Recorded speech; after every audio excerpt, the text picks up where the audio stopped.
Welcome, everyone. This week we have a special edition of the Swolecast. Once one of us, he has now been elevated to the corporate ranks of boss man, so we have to play nice on this show.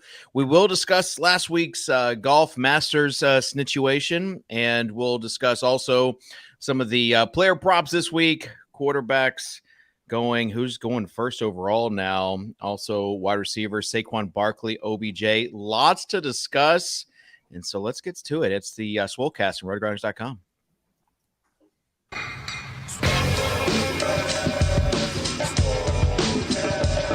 You gave us that from the Swolecast? I was like, yep, that's me. I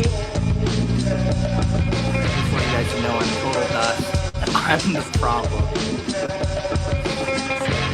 Hear ye, hear ye. Leave it to the guy with the crypto dunes, Abby, to not understand contract. I should have known you getting 30 likes was directly written by someone else. I've put no research into this. Don't know if it's true at all. You're on the right show. You know me. I don't do a ton of research before the show. Bro, live a little. Live a little. Just live a little, guys. New intro. Very nice. Who did that? Was that Sosa? We know it's not Steve. Get out of here. Yeah. that is a very good intro. It was very good. Good job, Mr. Coakley, Rob Coakley, who helps us out with some of the stuff here on the Swolecast. But welcome. It's the Swolecast. People ask, what is the Swolecast? And the answer to that is yes. We just discuss everything: NFL, golf, diet, whatever we want to discuss. So guys, let's get started first with our guest of honor. He's not Dan Gaspar, he's Dan Bach. Dan, how's it going?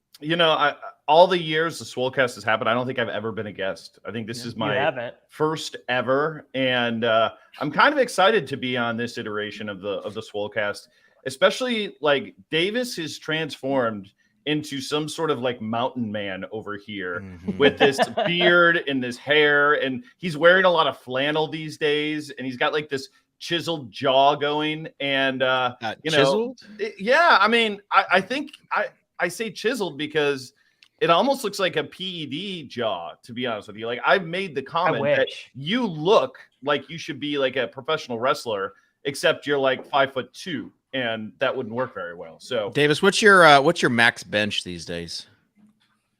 205. It's not bad. I don't know why you had to go for my worst lift. Like, I don't know why you had to do that. He knew exactly what he was doing. He did. Honestly, I thought it might be getting there because, this is no secret. The people sometimes with the best bench press have shorter arms, so they can get it's actually a barrel chest. So I do, obviously, relative to a normal human being, I have short arms, but relative to my body size, my arms are actually a little bit longer. So is that how you got your wife? My best lift is deadlift of Olympic lifts. All right, you getting ready for the Swolecast combine that we've got coming up? I actually I finished dead last in my fantasy football league with my buddy, our keeper league in our hometown. I have to run the 40 at our draft. Oh my god! Okay. Is this getting you filmed? finished dead last in your group? Like, it's a 12-man league? So it's a keeper league, so we can trade future picks. What was it? Dak got injured, and CeeDee Lamb was my keeper. So I just traded away every good player I had for picks, and I have 15 picks in the first 8 rounds next year. So it was worth it to run the 40 once to have a good team next year. Yeah, 40 is not that bad, really. I mean, honestly, that's we need to get to make sure that this gets published to Twitter. Running the 40 is not the issue. Yeah. It's that my 40 is going to be quite poor. It'll be very bad. Yeah, because you never had to really run or anything in high school, never. Like with athletics or anything. Yeah. Never. Peter, how's it going for you? It's going good. I feel a little ambushed. This feels like a performance review, and Dan's kind of swinging by State of the Union. You know, the checks keep clearing, but every couple of weeks, I think they're not going to clear. So, Dan, I'm going to be on my best behavior today, including eating my lunch while doing the stream. Well, I was going to say, I was shocked that, actually not really, but everybody showed up legitimately 5 minutes before the show. And I know at one point in time, there was an edict that said, you have to be in 15 minutes before. And I'm sitting here and I'm legitimately the only one here. And I was like, well, I move up to the corporate suite and they just say, forget it. We don't have to follow the rules anymore. Part of that is StreamYard. Like, we don't have to set up the shots excuses and Wirecasts like we used to. But the other part is like, we want to really save the best for the show. Like Davis was talking about like doing 75 hard. Which, Dan, do you know what that is? They should call it 75 easy. No, I have no idea. 75 hard is just a thing that hardos do to tell everyone that they do 75 hard.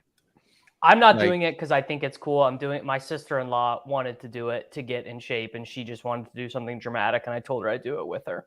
It is like the most dramatic thing. So tell everybody, Davis, about the outdoor workouts, the reading, everything you have to do as a part of this. Got to work out twice a day. You have to choose a diet and stick to it. Got to drink a gallon of water. You got to read 10 pages a day.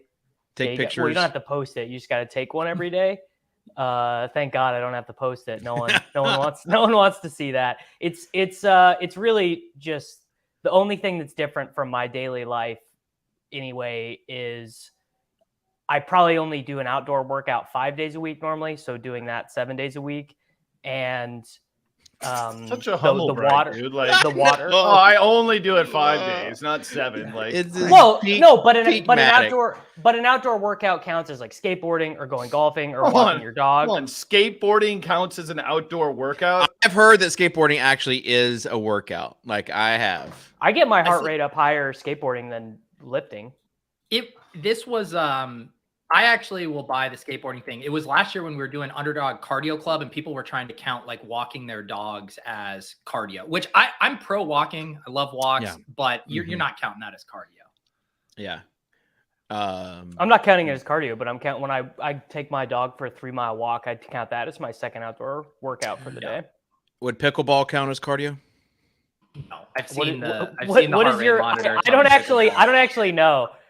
What does your heart rate get up to? Like your I don't know. Heart rate. I'll check tomorrow. We're supposed to play. DB, do you play pickleball? Yeah, Kitchen and I are teammates. We play once a week, and we are amazing. We are doubles teammates against a couple other guys in the office. All right, who's better? Because didn't you win the RotoGrinders tournament league or whatever? Yeah, all right. I mean that to me looks like max heart rate of like 98 beats per minute. That's for a not healthy it, adult. though.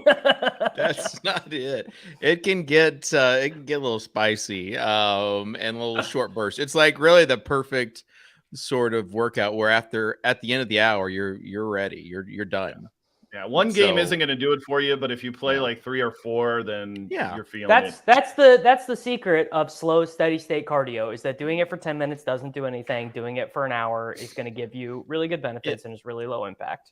And I started watching a few matches, and I watched a mixed doubles match, and this girl had a kitsch and then the X and then like engage, and I'm like, what?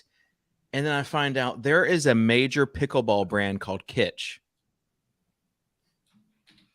A major pickleball brand. Yes. Kitchen, I've long waged a war against big pickleball, but will you just admit as a sport on television, it is an awful viewing experience? Oh, no, I love this is such a bad I love the McEnroe. Dan, what do you think? I love it. I think it's awesome. It's something that you watch and you say to yourself, I can do that. And then you kind of get excited that there's a sport on TV that you can actually do. That's just golf.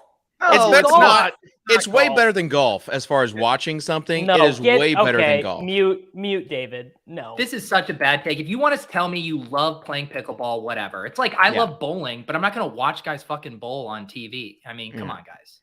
I like soccer. I don't really like watching soccer. I would, but like it is more entertaining as far as pickleball goes. David is just getting all of his absolute worst takes out here in the first 10 minutes of the show. Okay. All right. Let's speaking of golf, let's talk to Dan, because Dan last week he sent me a message, and the message was, I'm about to go viral. This is literally DB went more viral than the Run Pure Sports girl. So, Dan, you want to just go at set the table, Davis, for us, and then Dan can give the behind the scenes. So basically, Dan does have the great ingredients for a viral tweet, right? Something everyone's watching. No one is going to watch the video or look at the content and not know what it is. Involves a relatively famous person. Obviously, Dan's tweet would have been better had it have been Spieth or Brooks or Phil. But Morikawa, major champion, people knows. And also, there's quite a long tradition of this in golf. I believe Dan would maybe know better. There was a tournament decided 5 years ago. It was not Jordan Spieth. You're thinking of the Dustin Johnson U.S. Open. But there was a tournament 4 or 5 years ago where someone called into the tournament and said they noticed on the broadcast a rules violation, and the guy got penalized or maybe even disqualified at the end. And DB, just sitting at home on his couch, 9 screens up, watching the Masters, realized that he thought he was about to become the next disqualifier of someone at a major championship. Okay, let me add a little context here. First off, that wasn't my intention, because I have like 20,000 followers, and God knows how many You're just a fan of the game. You're just a fan of the game. Yeah, and I'm watching this, and the announcers are like, "Oh, this doesn't look right." I've been a pro for. I'm sitting next to 2 pros, and both of them don't understand what's going on. And basically, I was like, I think Colin Morikawa cheated right here on this video right here. See, the mark is there. He puts the mark up and then marks the golf ball. That would, in theory, be against the rules. Now, where I really screwed up is I only showed the small part. You did, and you fake newsed it. The worst thing is I called him a cheater, and it's like everything I despise about like Twitter trolls, I was. And immediately, Big Cat from Barstool gives it a retweet. The No Lane Up guys give it a retweet. And next thing I know, it is everywhere.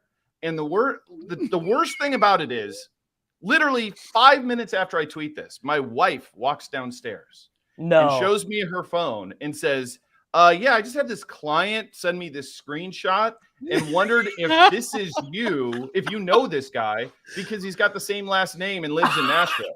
And at that moment, I was like, oh my God, this is out of control. So I sat there for the next 2 hours getting absolutely called a narc, a nerd. Clout chaser was the one that I liked. I'm still trying to spot the lie. It was awful. It was awful. But I'm sitting here seeing this, and it's like, okay, 20,000, 50,000, 100,000. It got to like 2 million views of that tweet in like an hour and a half, 2 hours. And I'm like, my God, this is out of control. Did Morikawa address your tweet? Yeah, no, I know he addressed the incident, but did he say this guy Dan Bach, trying to ruin my good name? No, he basically came out and said that, hey, I want to win that PIP money. Go ahead and call me out all you want. Which is, of course, like the bonus that they get if they're famous on social media. So he played it off as like the way that he should.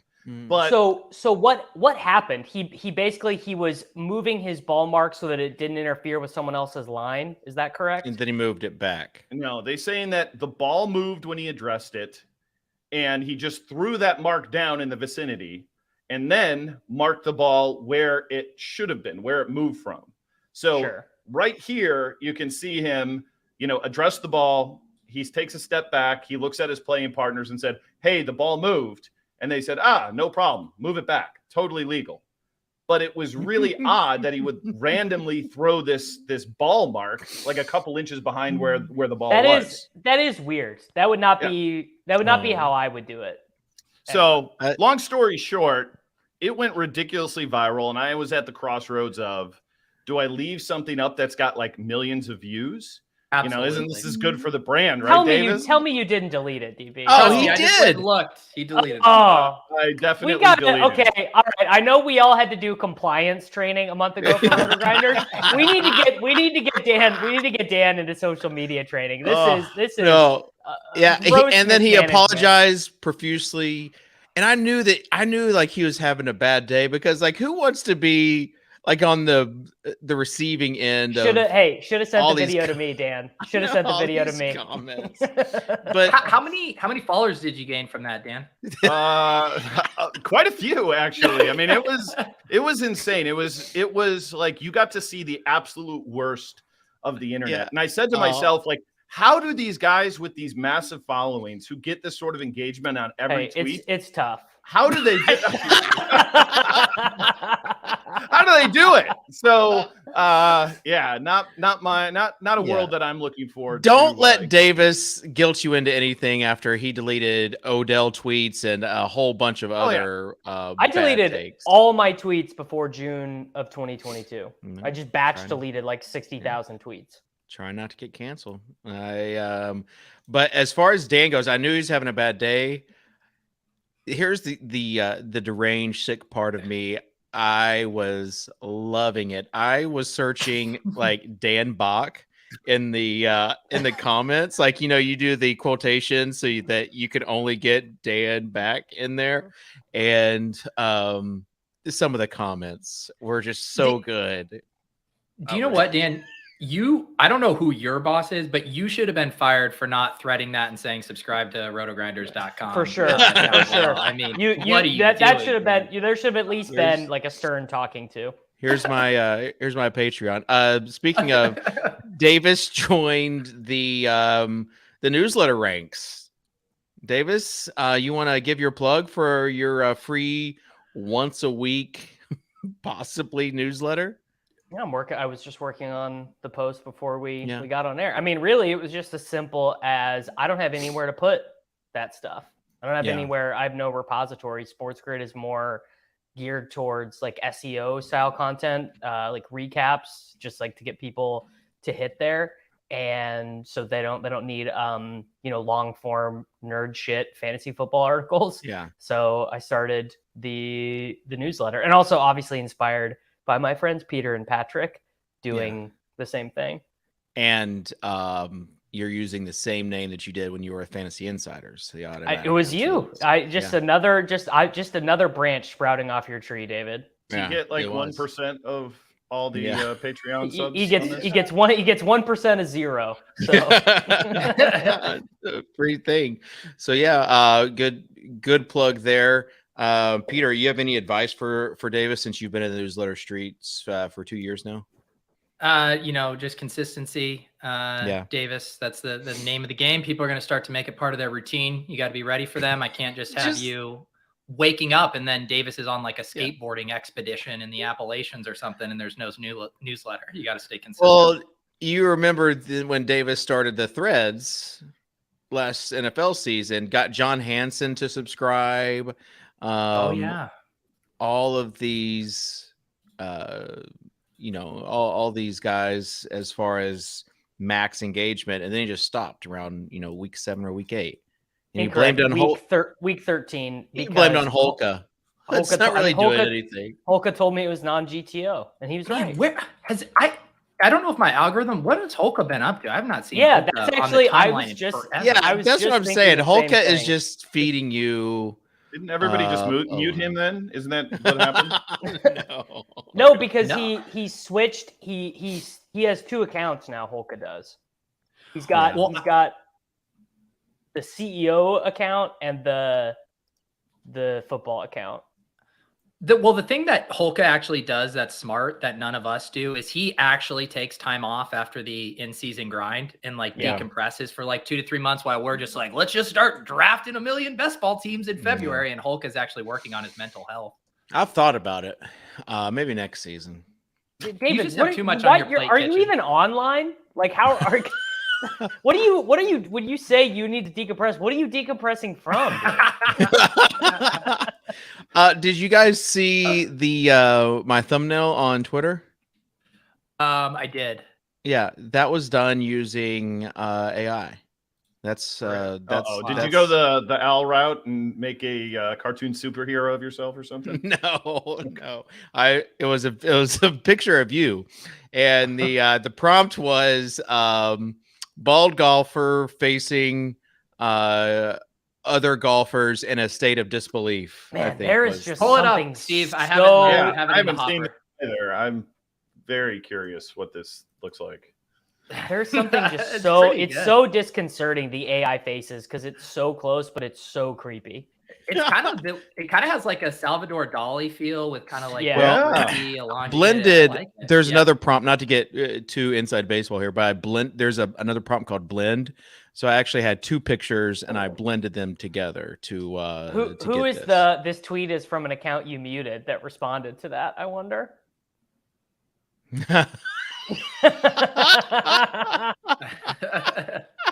Oh yeah. Oh, there we go. Yep. Yeah, I totally see that. It's not. It's just the AI art. It's not there yet.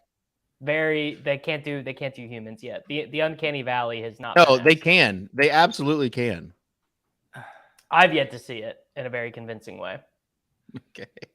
Like that Zuckerberg one that was going around yesterday is like still, you can tell it's not quite there. No, there's different styles. Again, not to get too nerdy into it, but there's these like 5 levels of styles, and you can get like hyper realistic, ultra realistic, and it will give you like legit images that you don't know are fake. Davis, have you done this yet? Have you put like your face into one of these things and done like an AI version of yourself? Because I feel like you've got just unbelievable features with the hair and the beard that we need to give you guys a room, Dan. You just keep talking about. I am very much into his hair. I mean, did you not realize that? Here's the thing, DB. I'm actually so vain that I don't even think an AI image could do me justice. Like I'm actually to that degree of vanity that I don't even want to see myself reflected in one of these fictional universes because it couldn't match my own imagination effectively. So pull up the private chat link that I just put in there. So this is like one of the images. That's not a real image right there. Yeah, it looks like a bunch of Vladimir Putin staring at him. Like you can tell, you can.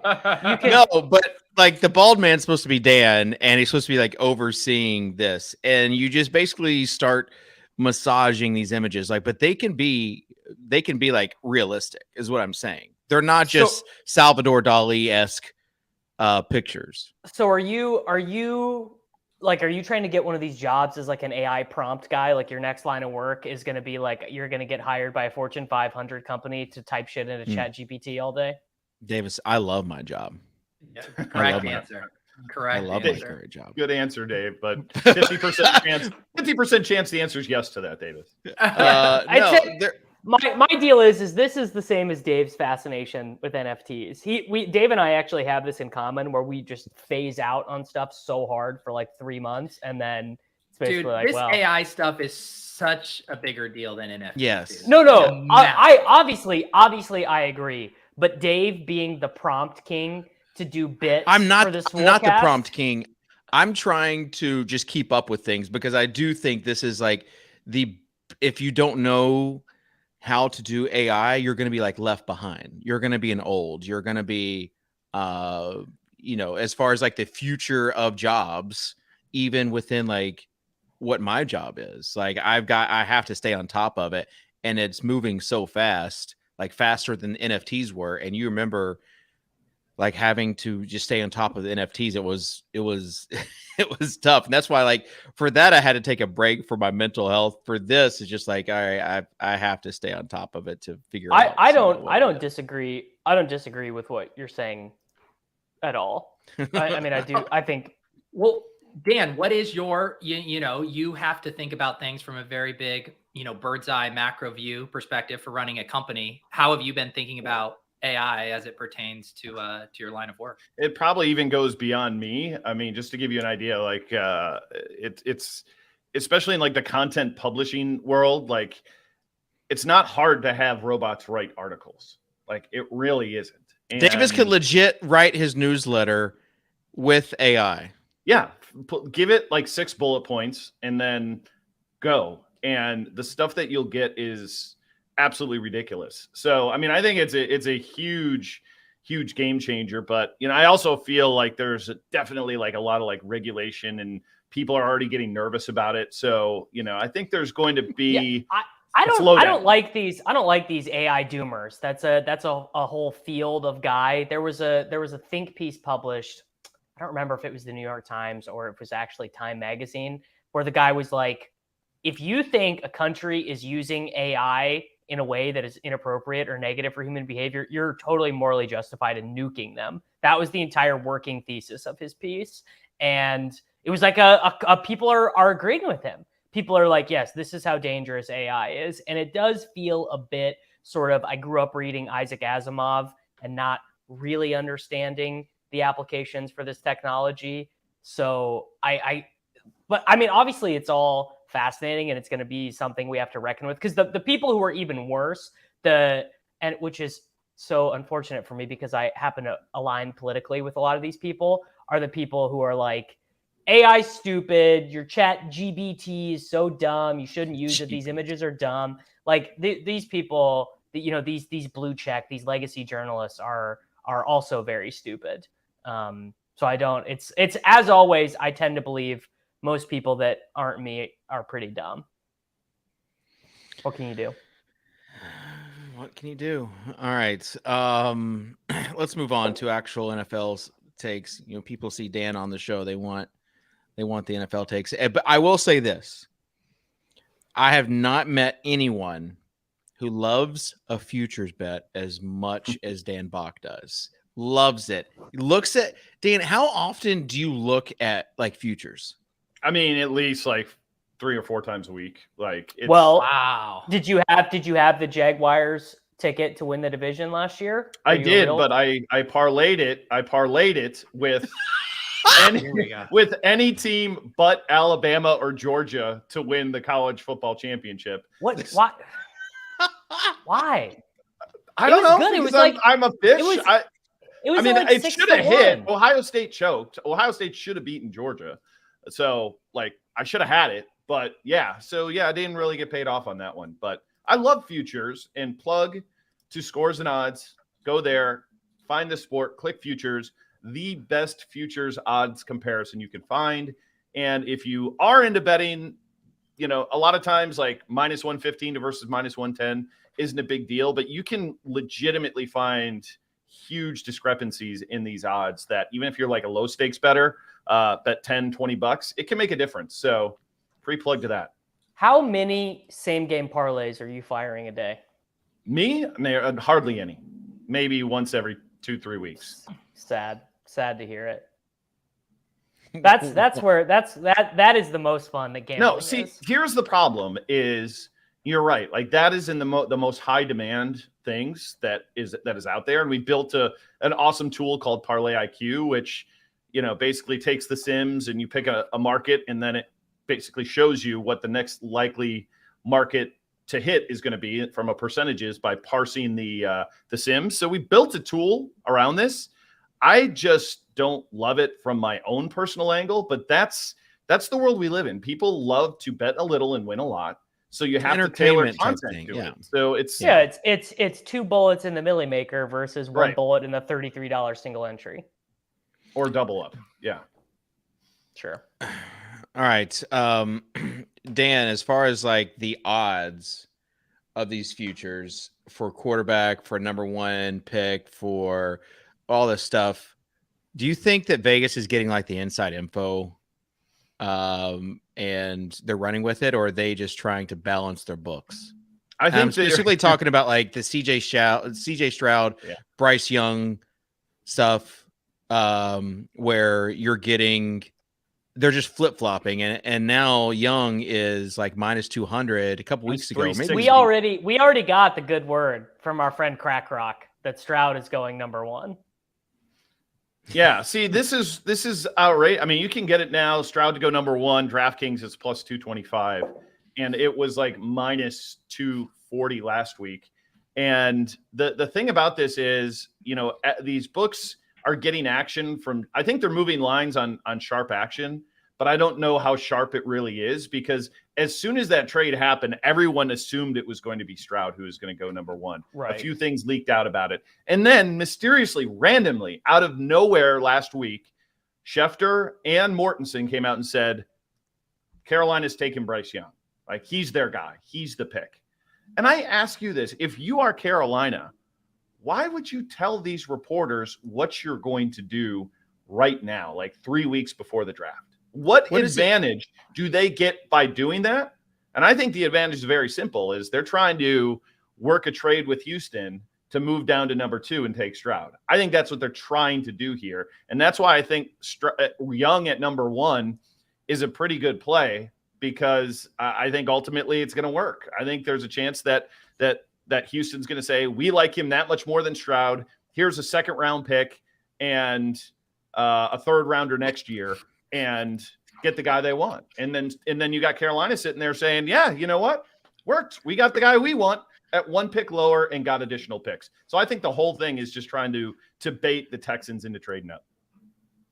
I think I mean, that does make sense in sort of like a draft day fiction scenario. Like I can see it, but it feels like the Texans can't be that stupid, can they? I don't know. Maybe they are. Davis, have you seen the Derrick Henry to Cowboys rumors floating around? Yeah, totally. Bill Barnwell has said that it would make sense. It was in his piece. I can't see Bill Barnwell's tweets. He's got me blocked because of Odell stuff from 2013. Really? It's true. Pete, you're pretty big. You're pretty close to Bill Barnwell, right? Yeah, we get lunch every Tuesday. Stop with the gifts. Sosa's like really feeling himself with the production these days. My favorite is that he is putting on the screen some of the compliments that people are doing, and he's also putting on the screen his reply to those compliments, like thanks. On there, someone said you're doing a great job, and he replied with thanks, and then put on there. Thanks. I think Sosa got his feelings hurt when we complimented the new opening from Coakley, and people were wondering if it might have been Sosa, and we all quickly said there's no chance in hell. And you weren't on here because you were big time. No, it was Davis's comments pre-show. Yeah, you were on the pre-show. Davis asked where Devin was, and then when Sosa said, "Well, that was just for 1 week. You have me now." Davis's comment was, "Sosa, you fit this show a lot better." And then followed that up with, because Devin's way too good at his job for this show. Sosa, it wouldn't be that's borderline like report to HR type stuff right there. Oh, don't make me go to the compliance meeting, okay. DB.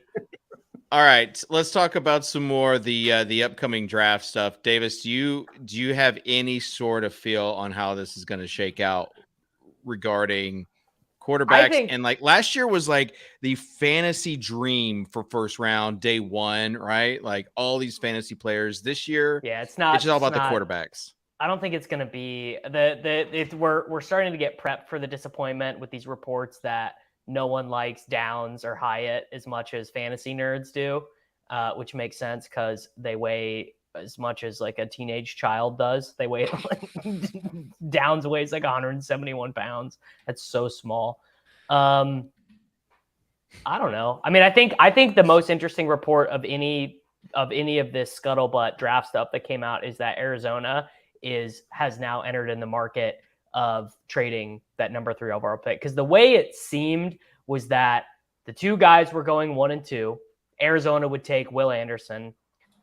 Indianapolis would take Levis or Richardson, whichever one they were primed for. And then one of those guys, in my opinion, probably Levis, more likely to be a Kenny Pickett style faller where he ends up going 20th overall.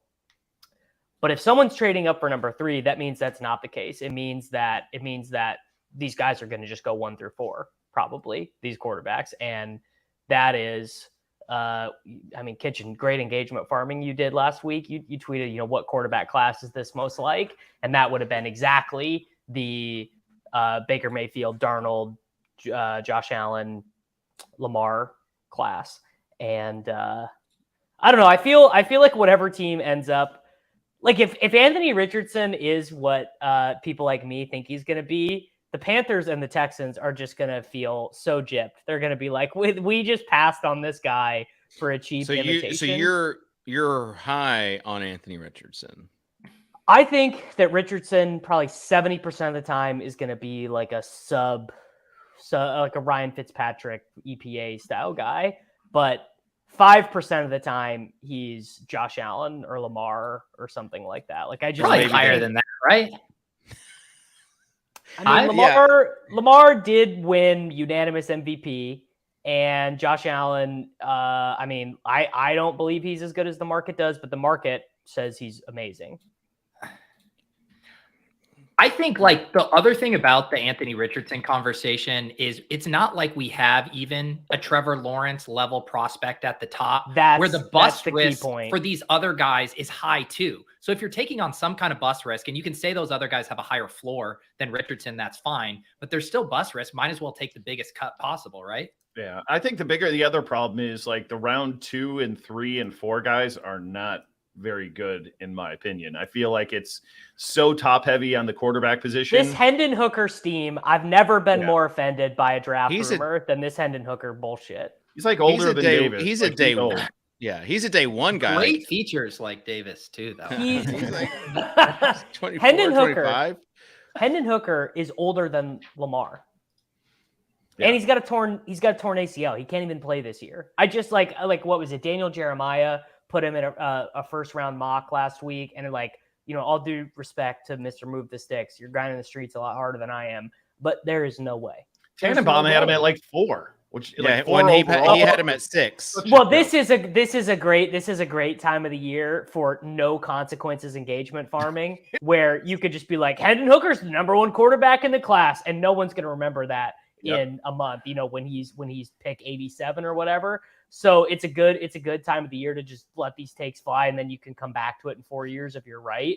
So you got to just disregard these opinions because they are completely unserious. Well, I do want to give you some credit, because like when these odds first fell, I tweeted something out about Quentin Johnston, and you smartly said, "Oh, I like Smith and Jigba going number 1." I think it was at like plus 350 or something like that, and that seems to be what's steaming up right now. He's locked in now. But I think, but here's the one thing I don't get on Johnston is he's like the main wide receiver that fits this like big wide receiver profile. Like he's the only big one. He's the only big one. So if that's what you feel you need, you should go up and get him, because I honestly think he's really good. I think he's going to be a good pro.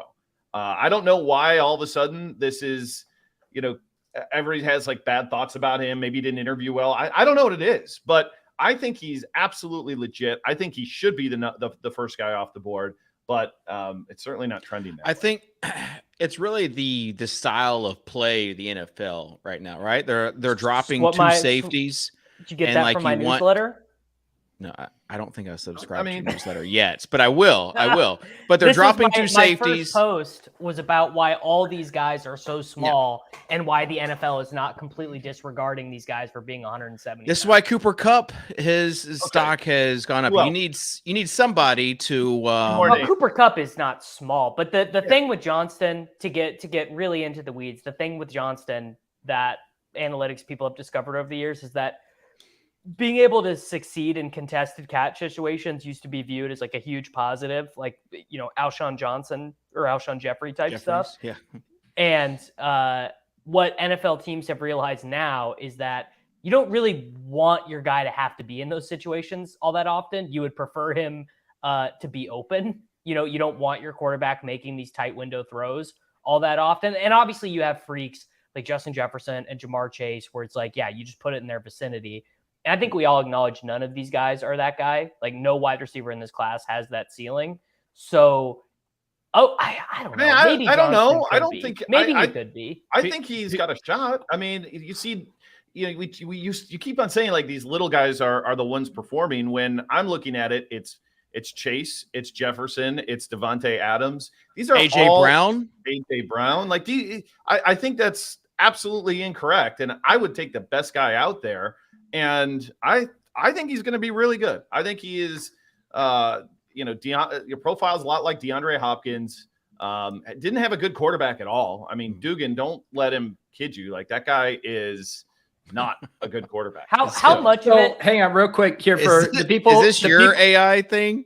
This is, yeah. So I know a lot of people don't Okay. have time to read Davis's huge screed. So I just pasted it in ChatGPT and asked for a 2 to 3 sentence description. The 2023 draft class features an unusually small wide receiver group with first round prospects weighing less than 185. Despite concerns about size, the NFL seems to be shifting focus from contested catchability to speed and route running, making smaller players more relevant. Marvin Mims is a potential mold breaker as his performance and athletic profile stand out amongst the smaller wide receivers. I've been seeing Mims's name. That really is a pretty freaking good 3-sentence summary of what I wrote. I've been seeing Mims's name all over the place on draft Twitter. I lost so much money from him in DFS college football last year. Yeah. Well, Davis, where do you go to college at, Davis? A little place you might know is the University of Oklahoma. Oh, wow. Wow. Yeah. Okay. So my question is going back to the Jalen Hyatt. It seems like if you are out on Hendon Hooker, you would also be out on Jalen Hyatt because of the system that they play. That's like the knock on him. I'm out on Hyatt because he's a weird prospect. Like Jalen Hyatt is Jalen Hyatt didn't break out at all, and like not even broke out. Did like nothing, and it wasn't until Cedric Tillman like got banged up that he started to show up. And the Alabama game is an all-time mind melter because on one hand, you want to be like, this dude put, 330 yards and 5 touchdowns against Alabama. And you want to be like, just like absolutely burning Alabama. It seems like he's probably pretty good. But then you look at like what percentage of his total production at his time in Tennessee was from that one game. And it's like 11% of his entire recruit statistics. But can't you say the same thing for JSN in that bowl game for Ohio State, Utah? Yes. It's like JSN didn't even play practically this past year. Yes, I mean, you absolutely can. I am the Dynasty fantasy football nerds, Pat Crane and other associates. They seem to be not concerned. I am concerned. JSN is not a guy you should take in the first round. Ooh, really? I don't know, man. It's like Ohio State is like a weird situation to evaluate wide receivers, and we sort of forget this because their recent crop of guys have been so good. Wide receiver, you right? But that there was a long history of their best wide receiver being guys like Devin Smith, first round pick. Like literally there were a lot of guys. But weren't these studs playing behind Jackson Smith and Jigba like 2 years ago? Yeah. Like well, JSN. That what it breaks down to is that JSN got his way onto the field as a true sophomore in 2021 and held his own with Garrett Wilson and Chris Olave, first round picks who've been very good in the NFL. And then when they were out, there was a concern. Crane did a real deep dive. He went back and like read athletic articles from before that bowl game. And the concern amongst Ohio State fans was like, well, JSN's not going to be able to do anything with these guys out. And then he literally posts like one of the most nuts bowl game, Rose Bowl. I think he has the Rose Bowl record for receiving yards in a game, actually. I don't really even know what the knocks are on JSN at this point, other than saying the small sample size, because even the stuff about speed, like his 40 time at his pro day was fine. Crushed the agility drills. We've seen guys like we used to collectively knock guys like Amon-Ra St. Brown and this style of play. And now we know these guys can come in and immediately that's the difference. Targets. Is that he probably comes in and immediately is like 8 targets a game for whatever team drafts him. And I think that's going to be the most interesting thing about his landing spot, right? Is Amon-Ra had a path thanks to injuries, right? Because like Hawk and those guys got injured and then he was the number one. Like, does JSN go somewhere where he has a path to being the number one target? I bet he's just number one right away. Yeah. Houston. What? Even 12? as the number 2, he could still just gobble up targets. Like with the I think he position could that even go plays. to a spot with like 2 established wide receivers, say like Keenan and Mike Williams, and I think he could immediately by the end of the season be their highest target earner. The Chargers are going to take Hyatt or Downs. I have a feeling they like having another vertical field stretcher. You know, man, you got Jalen Guyton. What more could you need? I'm gonna give you I think Jalen Guyton is retired. I'm gonna give you the undersized wide receiver that you should be taking. I don't know where he's going in best ball right now. I dive in after the draft. No, Tank Dell from Houston. He goes completely undrafted. I had to talk Liam into taking him in the 20th round. Wow. We did a draft last week. I'm sure that was a ripping conversation. What was the selling point, Dan? The selling point was, what if the Bills draft him? Oh yeah, okay. He was just unguardable last year, and everybody knew he was going to get the ball 12, 14 times a game, and nobody could stop him. Every single game he got there. I think compare him to Wandale. That's the selling point to get Peter in. Boy. Yeah, no, I think that's actually a pretty good comparison. Like I think he's going to be like. I actually think Wandale is way better, but very similar in terms of like smaller school, was the only real guy they had, didn't get hurt, like held up to like 12 touches a game. And Wandale went to Nebraska and Kentucky, so like don't tell me he was like small school. Those are not serious programs in this decade. They're like, I mean, he went to Houston. That's a small school. The SEC and the Big 12 is not a small school. Look, when you're a fan of the University of Oklahoma, Nebraska and Kentucky are small schools. Okay. Okay. All right. Let's get to some recent news and notes to round out this NFL conversation. We got 14 minutes. If you have any questions, feel free to drop them off in the chat. Make sure you're liking and subscribing to this video. As you know, we're almost to 5K, and that's right before we get to 10K. It's really just kind of a slow build. I think we're going to have get the there chance, this year. Kitchen. Do you think it's in our range of outcomes that we could go parabolic with our sub growth? Do you think maybe we could have the equivalent of a Dan viral tweet for our YouTube stuff? I do. It's like a slow build. It's the avalanche model, right? It's the snowball method where it starts small and then it gets. You know what you guys need is somebody who's got like a real following to come and come on the show one week. Like that's what you need. You need to find somebody, and no offense to Tuttle or Davis or even Pete, but like how Pete, dare you group me with Tuttle's Twitter game, Dan? Jesus. Like Pete, like seriously, why haven't we had Matthew Berry come on the Swolecast? Oh, yet? Like okay, that's the favor you want me to call on. He gives you a retweet. We're at least getting 100 extra subscribers out of that. Like. Come on. I don't know. Okay, so then, I don't know. Then you're saying we need to have Matthew on 50 times to get to our goal. I mean, whatever it takes. We need to get outside. I love obviously TMR. I love Silva. I love these fantasy guys. We got to get outside the fantasy bubble. More like we need to get like Mr. Beast on. You know, someone in the. You got to be realistic, David. Come on, like. Well, I'm just saying. I'm giving you.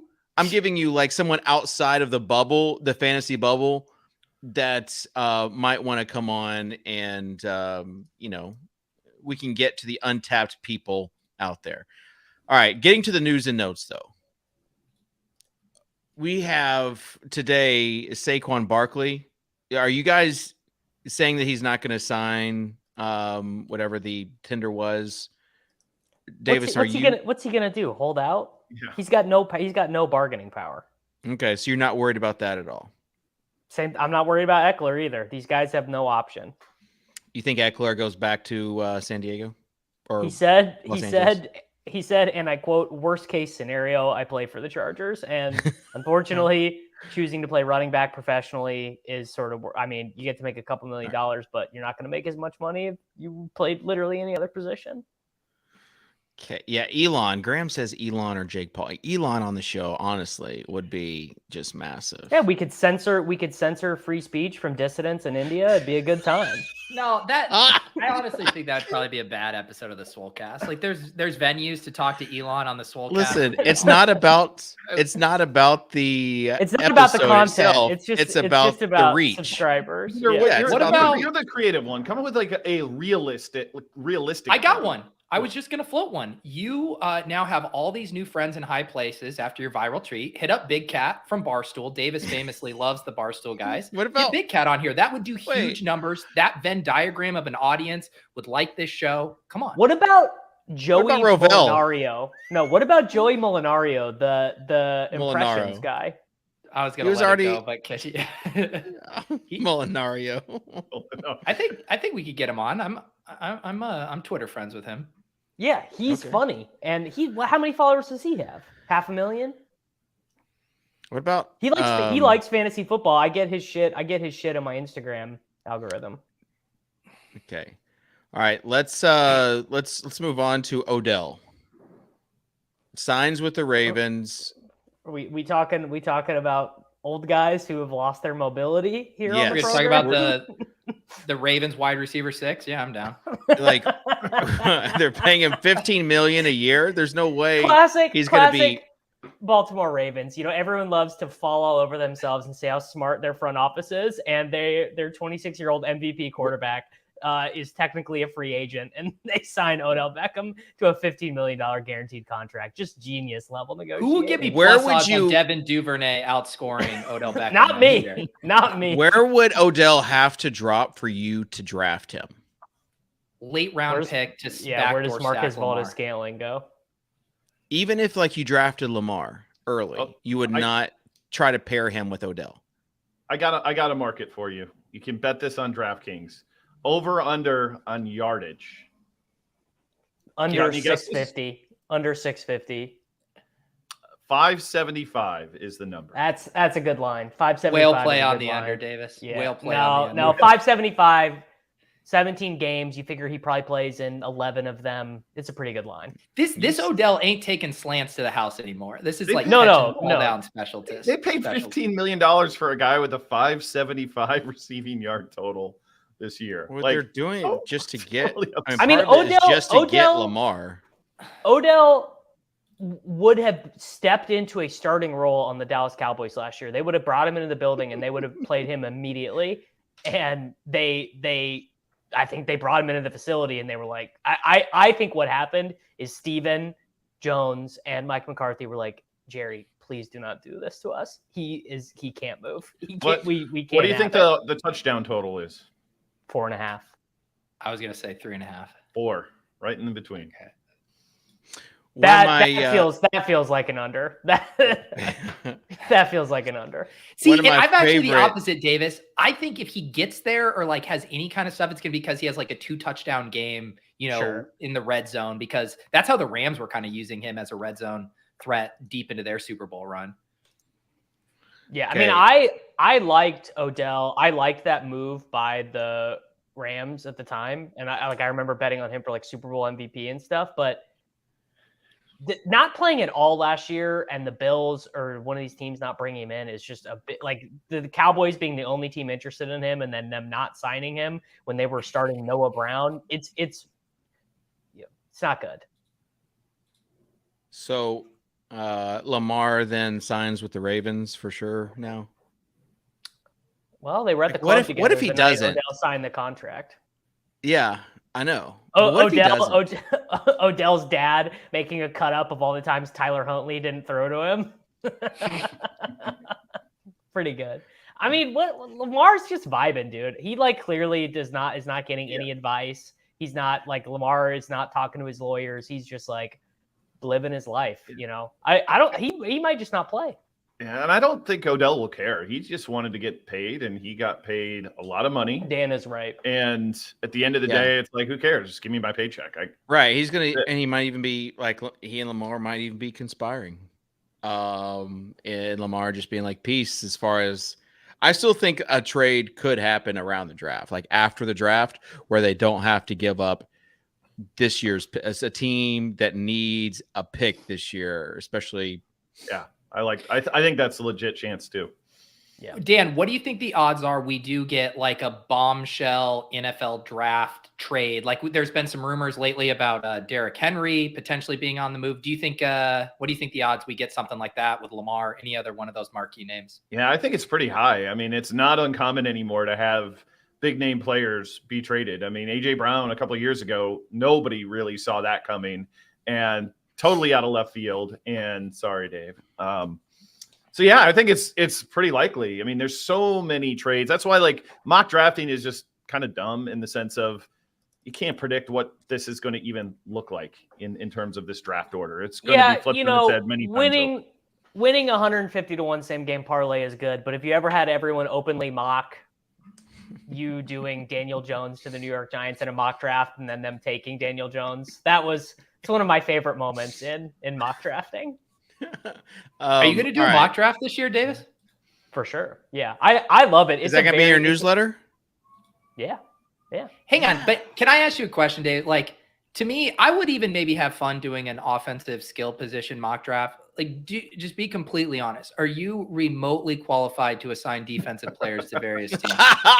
No chance. No, it's all reading the betting markets and exploiting the mocks. It's okay. Nothing about my ability to be like, Will Anderson really, the way his hand technique to what do I know? No, absolutely nothing. I'm not even qualified to break down these wide receivers that way. I'm really not. Subscribe to Automatic Absolutes for more in-depth wide receiver research.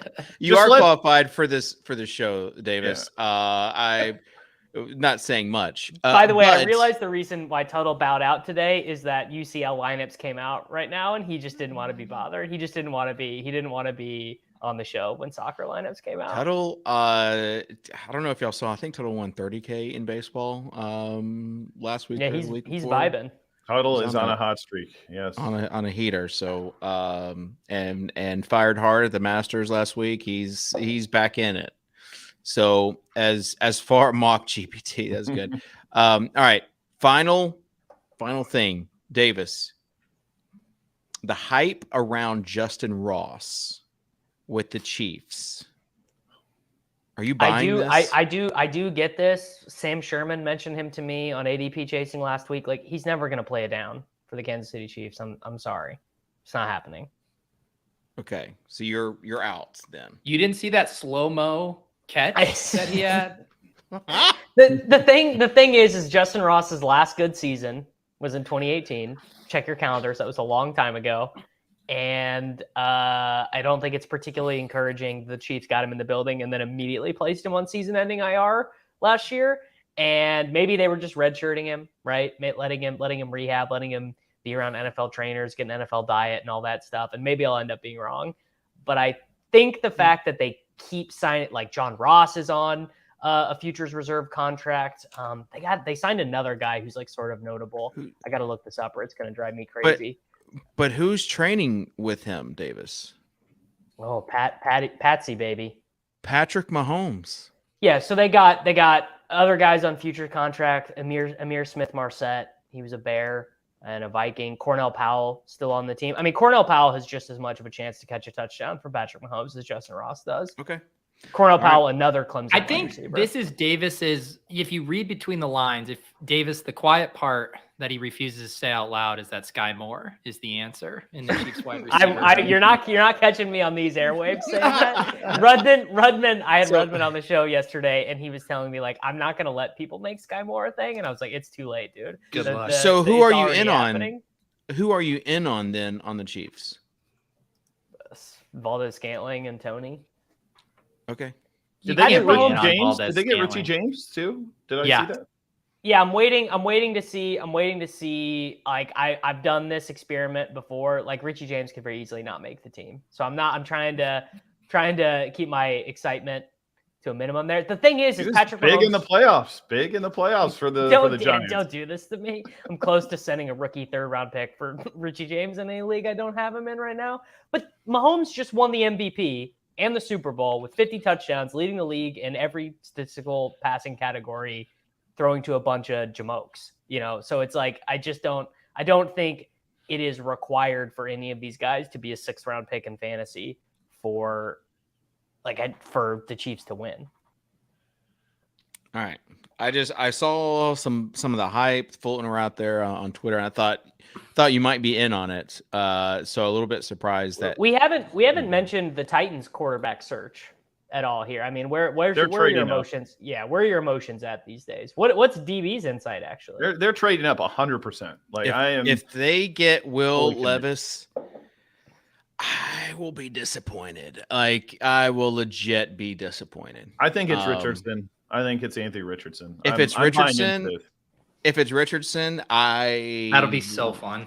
I was going to say that it will be fun, but it will be a little bit disappointing for us all to be united on the Titans on the show. Like it's actually like for us to get to the weekly DraftKings segment, and David's like, Richardson's only 5,700 against the Colts, and Pete and I are like, absolutely. Who can we stack him with? All right, let's do it. People are saying that the Colts are going to try to get him because of Colts feel like Levis to me all the way. Like doesn't it just feel that's who Jim Irsay wants? Well, who's the Colts head coach? Right. Shane Steichen. The guy from Philly, who worked with Jalen Hurts. So that's why they're mentioning AR. So, all right. As far as closing thoughts, Davis. Really need the draft to get here so I can start hammering out Best Ball Mania 4. I'm starting. I was on a mental health break from drafting, and I'm already starting to get bored of baseball. So we gotta do it. Okay, Peter.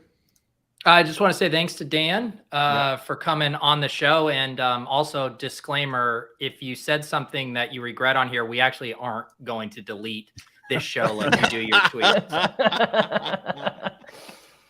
All right. And Dan can be found on Twitter, everyone already knows, at Dan_Bach. And that is spelled BACK. Dan, anything you want to plug since you're on this show? I know everybody loves the sports betting world, so check us out, scoresandodds.com. We've done, and kudos to you, Kitchen. You've been a big part of it, like revamped that site and that app. And you have no idea, Davis. No snark in this one. He admittedly has been important in this. So check that out. That's not what we do here. Yeah. You're ruining the narrative of the show.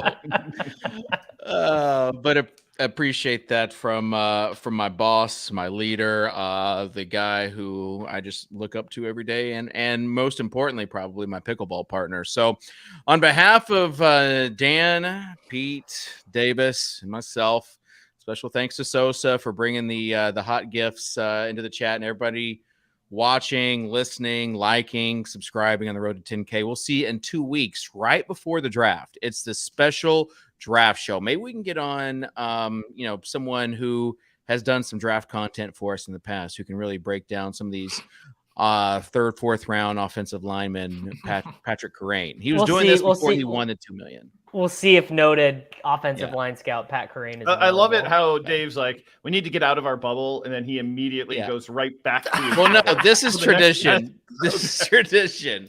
Having Patrick on to discuss draft prospects, and then ask him about random. One guy I asked him about was like Cole Strange, because the name, and like he ended up being like a really good player for the Patriots last year. But this is something that we do, just random obscure guys that only Patrick can tell us about. So, all right, that will do it for the show. Thanks for tuning in. We'll see you next time here on the Swolecast on RotoGrinders.com. Peace.